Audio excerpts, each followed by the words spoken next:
আসসালামু আলাইকুম রহমতুল্লাহ। Circular point BD YouTube চ্যানেলে আপনাদের সবাইকে স্বাগত। তথ্য ও সম্প্রচার মন্ত্রণালয়ের নতুন নিয়োগ বিজ্ঞপ্তি প্রকাশিত হয়েছে। তো এই ভিডিওতে আমি তথ্য ও সম্প্রচার মন্ত্রণালয়ের যে নিয়োগ বিজ্ঞপ্তিটা সেটারই আবেদন পদ্ধতি, আবেদনের যোগ্যতা, আবেদন শুরু এবং শেষ তারিখ সহ সকল বিষয় বিস্তারিত তথ্য তুলে দেওয়ার চেষ্টা করব। আশা করি আপনারা সবাই ভিডিওটা স্কিপ না করে শেষ পর্যন্ত দেখবেন।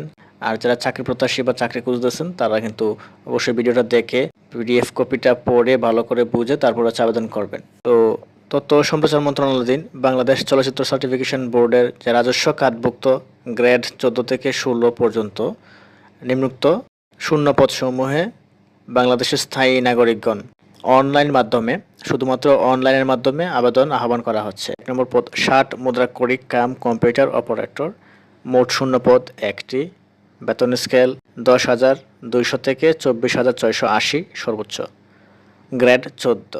তো এখানে আবেদন করার জন্য বা এই পদে আবেদন করার জন্য আপনাকে অবশ্যই কোনো স্বীকৃত বোর্ড হইতে সর্বনিম্ন উচ্চ মাধ্যমিক সার্টিফিকেট বা সমমানের পরীক্ষায় উত্তীর্ণ হতে হবে।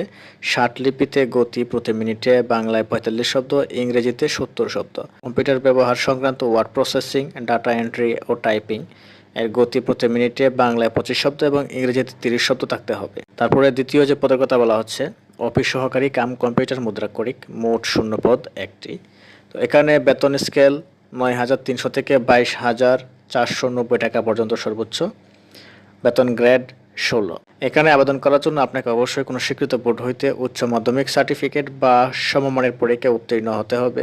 কম্পিউটার ব্যবহার সংক্রান্ত ওয়ার্ড প্রসেসিং, ডাটা এন্ট্রি ও টাইপিংয়ের গতি প্রতি মিনিটে বাংলা 20 শব্দ, ইংরেজিতে 20 শব্দ হতে হবে। তো তৃতীয় যে পদের কথা বলা হচ্ছে ড্রাইভার, মোট শূন্য পদ 1টি, বেতন স্কেল 9,700 থেকে 23,490, গ্রেড 15। তো এই পদে করার জন্য আপনাকে অবশ্যই কোনো স্বীকৃত বোর্ড হইতে কমপক্ষে জুনিয়র স্কুল সার্টিফিকেট বা সমমানের পরীক্ষায় উত্তীর্ণ হতে হবে এবং ড্রাইভিং লাইসেন্স সহ হালকা বা ভারী যানবাহন চালানোর অভিজ্ঞতা থাকতে হবে। তো এখানে আমাদের বাংলাদেশ থেকে যারা স্থায়ী প্রার্থী আছেন, আমি শুরুতেই বলে দিয়েছিলাম শুধুমাত্র স্থায়ী প্রার্থীগণ আবেদন করতে পারবেন। যারা বিদেশি কাউকে বিয়ে করেছেন বা বিয়ে করবেন বলে চিন্তা করেছেন বা এনগেজমেন্ট হয়েছে তারা কিন্তু আবেদন করতে পারবেন না। তো আবেদনকারীর জন্য প্রযোজ্য বা অনুসরণীয় শর্তাবলী: 1/4/2026 এই তারিখের মধ্যে প্রার্থীর বয়স হতে হবে কমপক্ষে 18 বছর থেকে সর্বোচ্চ 32 বছর পর্যন্ত। তো তারপরে আসুন আবেদন শুরুর তারিখ এবং শেষ তারিখ জেনে নিই। আবেদনপত্র ইতিমধ্যে শুরু হয়ে গেছে। বিগত 22 এপ্রিল 2026 থেকে সকাল 10টা থেকে আবেদন শুরু হয়েছে এবং সর্বশেষ আবেদনের তারিখ হচ্ছে 7 মে 2026 বিকাল 4টা পর্যন্ত। তো উক্ত সময়সীমার মধ্যে ইউজার আইডি প্রাপ্ত প্রার্থীগণ অনলাইনে আবেদন সাবমিট এর সময় থেকে পরবর্তী 72 ঘন্টার মধ্যে পরীক্ষার ফি টেলিটক প্রিপেড সিমের মাধ্যমে জমা দিবেন। আবেদনটা সাবমিট করার পূর্বে বারবার ক্রস চেক করে দেখে নেবেন, কারণ আবেদনপত্রে যেসব তথ্য আপনারা ফিল আপ করবেন সেটাই কিন্তু ভবিষ্যতে বিভিন্ন ডকুমেন্টেশনে থাকবে।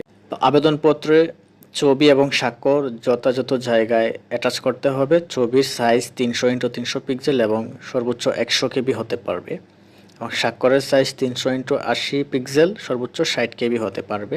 অ্যাপ্লিকেশন ফর্ম যেটা ফিল আপ করেছেন কম্পিউটার দোকানে আবার নিজেই করে থাকেন, সেটা অবশ্যই আপনি সংরক্ষণ করে রেখে দিবেন। পরবর্তীতে পরীক্ষার সময়ে অবশ্যই সেটাকে প্রিন্ট আউট করে ফাইলে বা সুনির্দিষ্ট জায়গাতে রেখে দিবেন। তো এই ছিল আজকের তথ্য ও সম্প্রচার মন্ত্রণালয়ের নিয়োগ বিজ্ঞপ্তি।